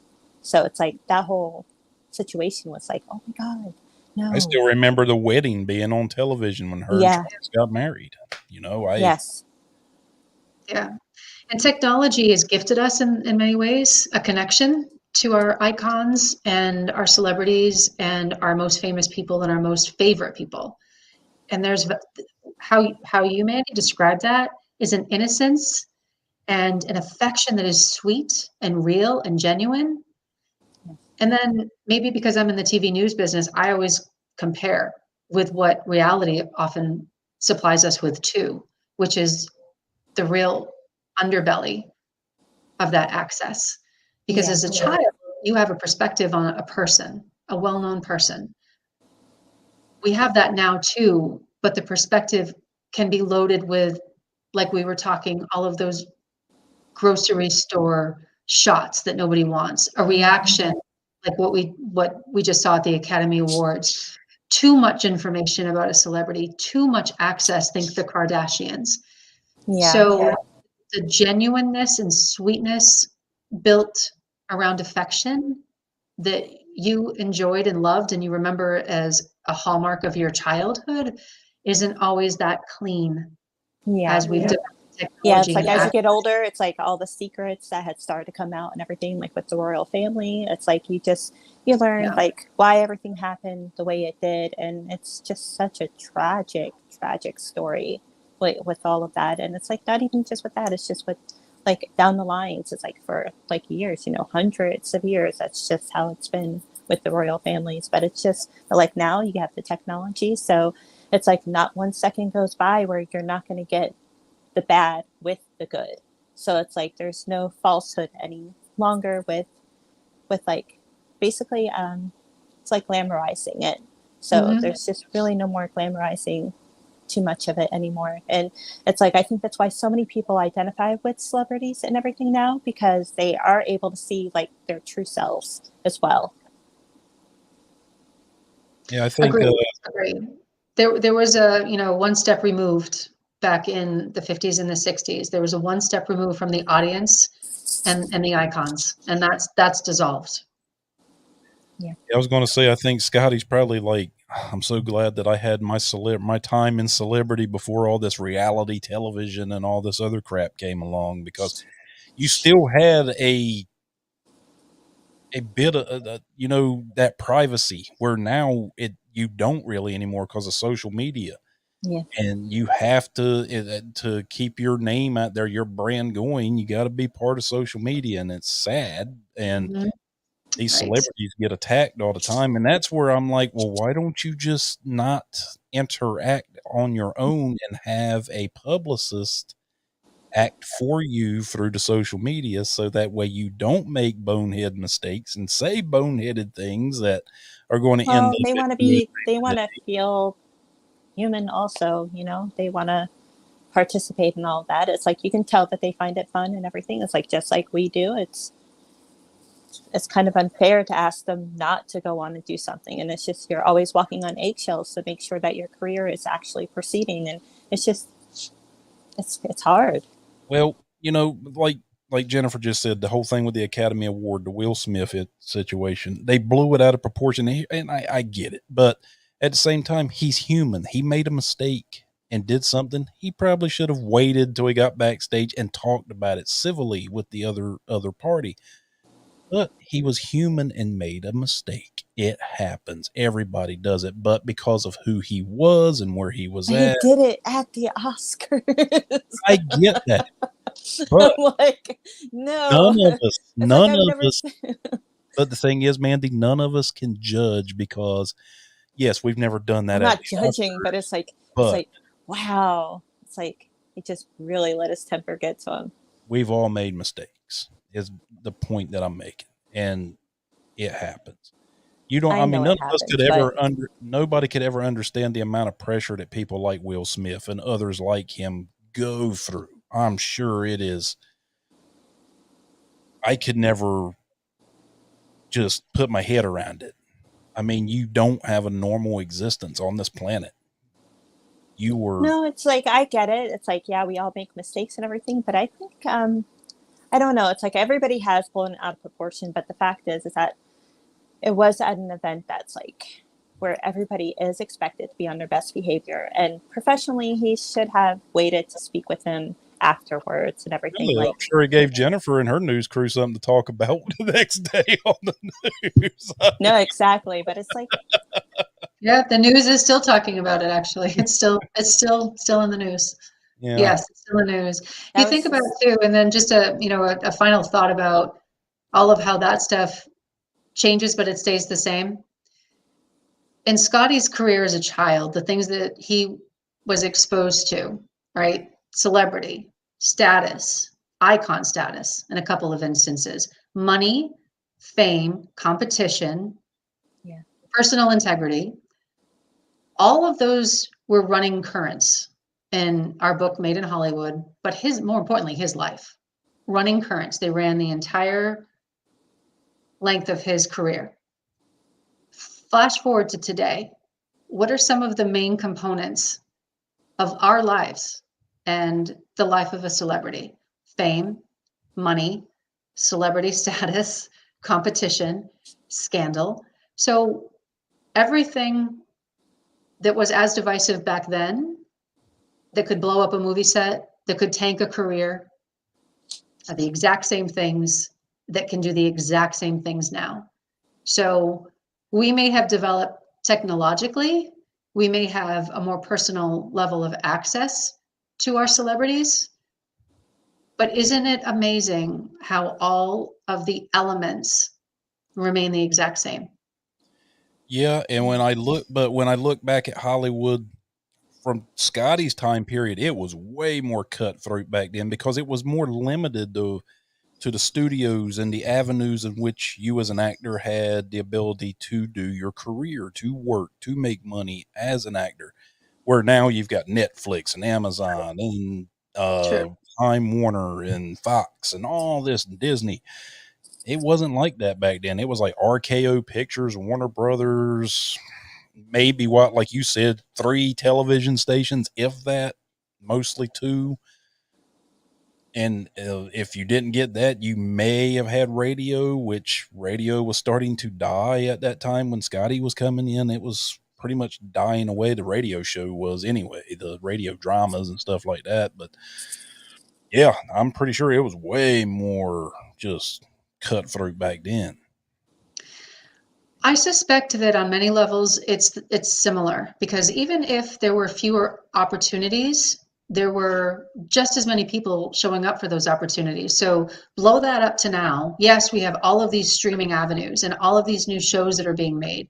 So a lot more opportunity, right, in number. But then think about how many people are showing up for each opportunity. So That's it's probably very similar. It's again not the kind of industry that you can walk into and just expect by showing up that you're going to be famous or you're going to be successful. There's so much that goes on behind the scenes. There's so much luck built in. There really is. But there's so much that falls on, okay, in that moment, can you nail that line in such a way that all of these people involved see it as the success that you intended it to be? Because if that works, check that box. And then somebody else comes in and says, oh, well, that kid checks that box, therefore I'm going to hire him for mine. So it's the networking of opportunity that remains the same, and the opportunity that remains the same. But the delivery, back then, no matter what age you are, to now, the delivery had to be the product. And the delivery and the product had to be exceptional in order for all of those boxes, right, to get checked. So it was no less competitive back then as it is now. But yeah, you're right. There was a fewer field of opportunities than there are today, and that's the difference. But again, he had to be expected to bring that exceptional product to every opportunity that he happened to come out on top of.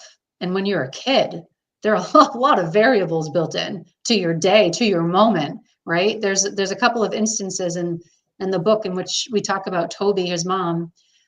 She was incredulous at a couple of these live television shows because the temperature off stage was too high. And if the temperature is too hot, then kids start to sweat, and then they're fidgety as it stands. They're losing their focus. They might miss their cue. So it's all wrapped up in that. The elements that bothered a person or activated a problem in 1957 remain almost identical to the ones that can activate the same problem in 2022. Yeah, me and Mandy, we kind of work on the indie film side of the house. Me as a producer, her as a production coordinator, actress, and a producer. And it's kind of the same. Yeah. I mean, all the projects that we get attached to, none of the actors are looking at, oh, I'm going to spend my entire career in this indie film. No, you're not. We're just a stepping stool for you to go on to something bigger, because if you try to stay in the indie film, you're going to starve to death. I'm just going to go ahead and say you're going to lose more money than you'll ever make. I can say that from experience. I just recently did my taxes, and I can tell you, you're going to lose more than you make. So, yeah, I mean, but it's about passion and love for it, right? So, that's the only reason I do it. But like Mandy, she wants to have her own, from what you told me, like your own show someday, like a horror host type show. Yeah, I want to be a horror host. Like Elvira. Yes, exactly. That's great. But, it's very limited in that indie side of the house, and you got to be willing to work for nothing, basically. But everybody I've talked to, they're like, yeah, but I want to get, that Screen Actors Guild, I want to get be that card holder and stuff. And I just want my show. I'm going to put that out there right now. I'm sorry about my dog, but yeah, I'm putting that out there right now. It's like, I just want my show, John. Don't now, speaking of Screen Actors Guild, is Scotty still a card holder, or did he just kind of let that go? I've never asked him that. That's a good question for me to ask. I'm not sure. I know that he doesn't actively pursue roles anymore and hasn't for many years now. But that's a really good question. I know that he keeps tabs on the industry and he has a lot of industry friends. So he's probably in the know about things more than you and I might be aware of. And as far as active in the industry anymore himself, no. But he might still have a card. I'm not sure. I didn't know if that was something you may have knew, because I couldn't find anything on it. No, I don't know that one. That's probably something I could very easily find out, but I'm not sure. But again, I think once you've been in Hollywood, you're always enamored by Hollywood. But you just know all the secrets, and that's the difference. Yeah. You get the peek behind the curtain. Oh yes, fully behind the curtain. All has been revealed. No, I think Wizard of Oz. Sorry, my thought pattern just went. So. Well, your dog wanted to make himself known there for a second too. Yeah, that was Oliver. So yeah, he was bossing my daughter to take him out, and he wants to go do his thing. So yeah, it's always something. It's never a dull moment with me. I'm gonna just fess up. It's not. Well, Jennifer, where can everybody find this book if they want to purchase it? So my website is jvrights.com, and from there you can link right on over to Amazon, and it's right on Amazon. The link will bring you there. When it released, it was a top 10 Amazon hot new release, so we were really excited about that. Scotty still has a lot of fans and people who are attached to those memories of the biggest productions of their time. So a look again behind the curtain, and all of the secrets are revealed, is really tantalizing for many, many folks who knew and loved him and all of the characters that he played. But aside from knowing him as a character too, I guarantee you're going to fall in love with his mom, and you're gonna have a lot of love also that builds for Scotty and the man he became, because you get to see the child that he was. And like I told you too, I know he was busy today, but if this door is always open to him. Thank you. He would love that. Yes. Whenever we can pin him down in a moment he's not working, I'm sure he'd love to. Yeah, I would love to just sit here and talk and listen to old Hollywood stories, because I love that stuff. I eat that stuff up. He's got the best stories. Well, Mandy, you got anything else? No, you guys had covered almost everything before I got in here, so I apologize for that. But yeah, I heard everything and stuff like that, and just like you just asked her where to find the book, so it's like, what else can I say? Oh, is there? Good luck getting your show, Mandy. Let me know when you're up and running. Oh, I'm doing a certain type of show first, but yeah, once I get to my horror hostess status, I'll let you know. Let me know. I'd love that. One question Definitely. I had: do you all have an Audible version of this book, or is it not? Or is it? It's a Kindle and a book, so no Audible yet, Okay. unfortunately. My other books are all Audible books. I'm waiting for this one to transition to that, but not yet. Okay, gotcha. Well, it has been an honor and a pleasure, Jennifer, to meet you, and thank you for sharing these stories with us. And Scotty, if you watch this, like I told Jennifer, just let me know, or I'll probably email you because I do have your email from Steve Joyner, our mutual friend. So I'll gladly reach out to you.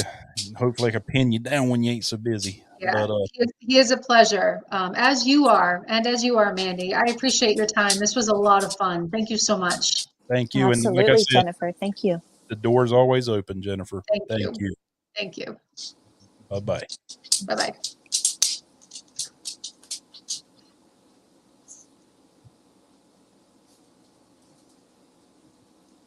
So, Miss Cantone, you've been busy bee this week.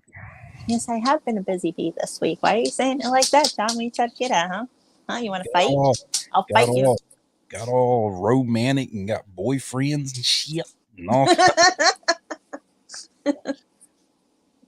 Yeah, guys, if you were looking, she's taken. Sorry.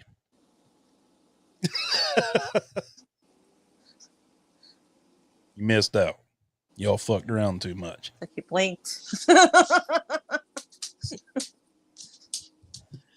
So, a little bit of house cleaning to do. House cleaning? What does that mean? Things to talk about on here before we end the broadcast. We are going to have, I mentioned this earlier in the episode, we are going to have probably, and not to shortchange any guest we've ever had, but this one totally is going to be probably the most important one we've had. This is a real life thing that took place, and it's going to hit. It's going to be heavy. I mean, it's going to hit hard. And that's Miss Amy Over. She is a survivor of the Columbine shooting that took place on April 20th, 1999. Yeah. She runs a foundation that I think it's called the Rebel Project. It deals with helping schools to deal with these kinds of tragedies and or the prevention of. And I haven't gotten the okay yet if she wants to do this as a live stream. I might just keep it as a private thing between me, her, Mandy, and maybe Luke. Luke might want to be in on this, but it's going to be heavy for us. This is not as much as I hope that we can make it fun and have some laughs out of it, because I would like to focus more on the lives, on the 13 lives that was lost, but to remember them in a positive light and to talk about them as people in the good times and not focus on the bad. And because the bad has already been put out there so much, it's been done to death. We don't need to keep rehashing that shit. He doesn't sound happy. But He's not doing good. Oh, I thought he was whining. No, he does more things. That's my old boy. I love him. What's he upset about? He's in pain. No. But yeah, I mean, I would like to focus on the good and positives that came out of that situation that took place over 2 decades ago. There will be no mention of the names of. Papa has hot dogs for him. There will be no mention of the names of the perpetrators of this act because they don't need to be mentioned. No, they don't. And just go over everything with their own. I think the live stream would be good, so that way, if anybody did have questions, but I know you want to try to avoid. I'm sure that they would ask, about. I want to keep it as contained and respectful as possible because this person has dealt with enough shit, So Oliver, my dog is knocking down my thing now. So I am very humbled, and that I get this opportunity. We get this opportunity, but I want to I put over know her it's a foundation. big deal that we're going to be able to speak with her and everything. It's like absolutely. It's hard to believe it's been that long ago since that happened. I know. I was when you mentioned a year, I'm like, oh my god. But yeah, that's coming up. Like I said, I'll let you guys know if that's going to be a live stream or Tearing just everything apart. a closed thing. I think she's going to probably want it to be more closed and contained, and that's okay. Then me and my father have a podcast coming up on May 1st. We're launching the J&J Music Show. Me and my father. J&J. Hey, JJ. Johnny and John. We're going to have Kenny Lee Lewis from the Steve Miller Band as our first guest. And I'm working on some other potential guests, and I'm even going to have my father as a co-host slash guest for it because my father has a lot of good stories too. He's been a musician for 50 plus years, so he's played in old honky tonk bars for free beer, recorded as a studio guitarist, and he's played in churches. I mean, you name it, he's done it, and has had some run-ins with some famous country singers and bands over these years. So, Pops is a pretty interesting person, and you all will love him because he's Pops. That's all I can say. He's Pops. How about you, Mindy? On the other side of your street, I know you got a other podcast that you do. You're supposed to have Robbie on, correct? Yeah, Mr. Robbie Bloodshed. It's going to be on the 14th and starts at 10:30. And he's going to be my musical guest, Mr. Robbie Bloodshed. He has a new album that just came out that was launched yesterday, and it was actually on his birthday. So happy birthday, Robbie! And it's going to be great. He's going to perform and everything, so it's going to be really good. But everybody will get to know him. And he'll be able to go over all his information, and I'm sure he's going to go over his new album and everything as well. And he'll probably even mention it was his birthday. Happy birthday, Robbie. Happy birthday, Robbie. How about the B movie monsters? Have you been able to get them nailed down? I'm sure I can ask Michael. It's like I'm sure that won't be an issue or anything. So it's like there's a list of people, and I have somebody who's working on all of that for me as well. But it's like I'm sitting there trying to go like after it's like I'm like sitting there like going on these musicians' pages and everything like that, trying to share their stuff, and then I'm like thinking it's like I just realized it's like I think they all thought I was hitting on them by sharing their music. I'm like, what is wrong with this world? You were just every man's dream. Me? No. Nah. Maybe the 50 guys that are in my DMs, but that's more than me. Can you, Emmy, please.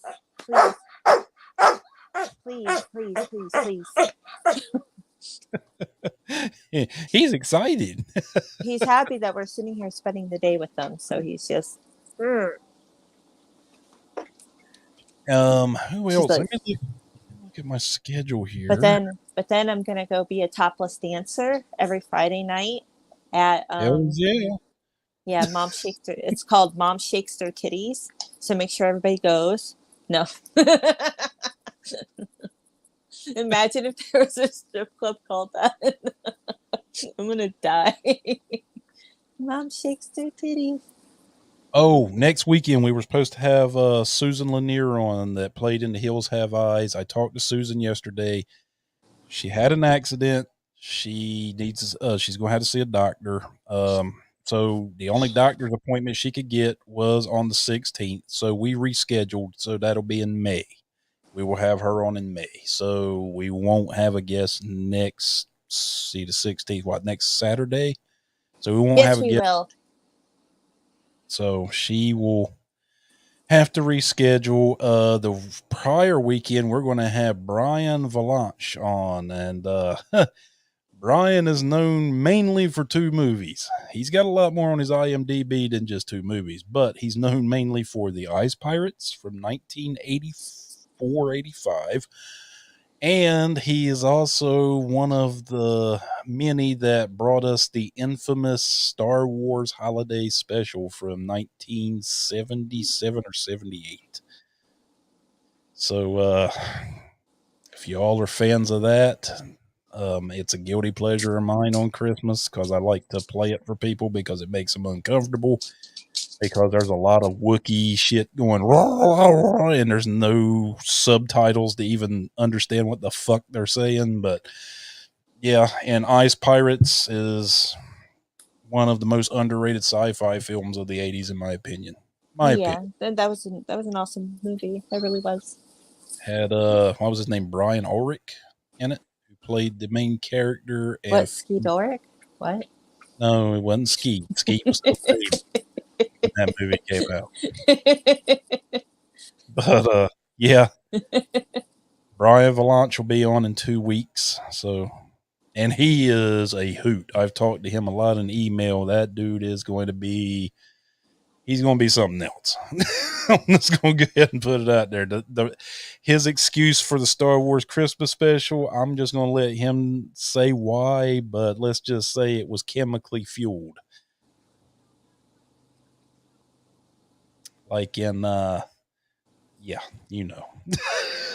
I think everybody knows, John. That's, you're like, you get what I'm saying, and then all of a sudden you'll actually like say it, and they're like, do you get it now? Or it's like, I didn't say what it was. you don't need to. Just saying. I can't believe you sat there and you decided to tell everybody. It's like, oh, she's taken, so y'all lucked out.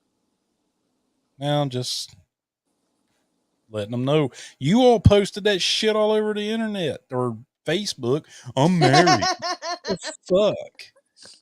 I was like, when the hell did Zuck get a marriage service on Facebook? Shit happens. Jesus Christ. You should just say cheese and rice. It's much nicer. Yeah, I agree, buddy. I agree. Shut the fuck up. Yeah. No. Everything is fine and people should be happy. And then all the other people that are not happy just need to see the realization of things. That's all I'm saying. But I don't have anything else. That's pretty much it. You're like, I'm going right here because you're going to say too much and you're not going to say that shit on my thing, you jiggy bops. You're like, I'm going to shut Mandy up right now. Bad people. Like, don't poop on my happiness, bad people. That's all I have to say. I'm dead serious. Don't shit on my shine. It's like, don't shit on my shine just because you didn't get your way. I'm happy for you. I'm glad you found Romeo. Wherefore art thou, Romeo? Romeo.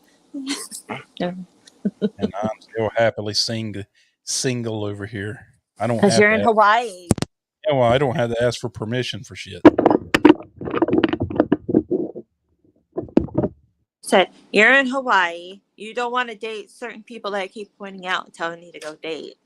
Because you're like, I'm in Hawaii. What am I supposed to do? Like, hop on a plane and go visit them? It's like, yeah, you go hop on a fucking plane, take it over, and go take them out and show them how much you really like them, because that shit kind of wins women over. Yeah, well, have you seen the price of plane tickets fly from here to the East Coast? They ain't cheap. You talk about $1,300 round trip. Why am I supposed to do that shit every weekend? No, find a woman that's willing to like pay for her ticket to come see you. Then it's like back and forth. Just saying. You each go one way, one time, and then you'd be like, okay, something has to change. I either come there or you come here, and then bam, you're married, and I can throw coconuts at your wedding. Doesn't work that way, but whatever. Anyway. You're like, this isn't funny. This isn't fun. I wonder if like people are like upset, like if they see like the status, like Mandy's married, like it's like I had a friend tell me, she's like, what? She's like, I wasn't invited. So many people said it, like I wasn't invited. I've seen it, and I was like, wow, that was creepy.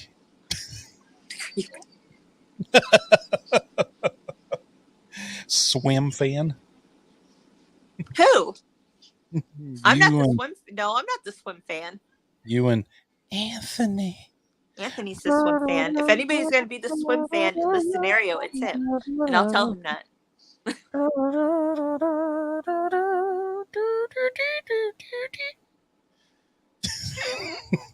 No, honestly, I said no first, and then he came back.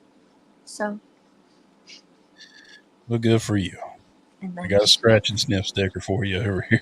oh my God. You sound like such a freaking fuddy-duddy over it. No, it's because I'm like the older brother and you're the little sister. And I know what it's like. And I don't want nobody to hurt my little sister because then I'm going to have to eat their soul. Okay, so I will let him know that. I was explaining it to him. I was like, you have to understand. It's like John's like a big brother. And I told him, and it's important that he likes you. I'm sure you did, but I appreciate it. I did. I said it. I go, but then there's other people like barking nonsense into your ear. That's when you just don't listen. You just block it out. No, that's when you don't listen and block it out. Then I wasn't judging nobody. You're my best friend. You're my big brother, not theirs. But I have friends, and I want you in low places. I want you all to do hands across America and get the fuck along. I'm not going to get along with people that fucking do that shit because I know exactly what they're doing. I've been there. I've been through that. And I know exactly what they're doing because they're Hold on, let me grab my guitar and we'll make a song. Yeah, they're being sociopaths. Got my pick already. Well, let's sing a song about it. You want me to sing a song about it? Don't be a fucking sociopath. Look, I got a hole in my head. None of them are special. Just saying. But, a whole shit ton of them. None of them were special.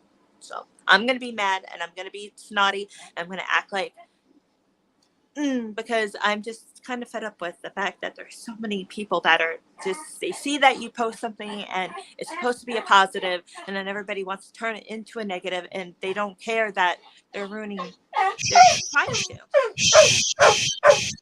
Okay, all right. You know what? You know what you're going to get in the mail, John? What? They sell these cards and you open them up, a bunch of dicks fall out. At least I got something. Can you stop? What? Why? Do something for him. He wants more treats. Give him the whole bag of treats. Well, he's dying. Give him treats.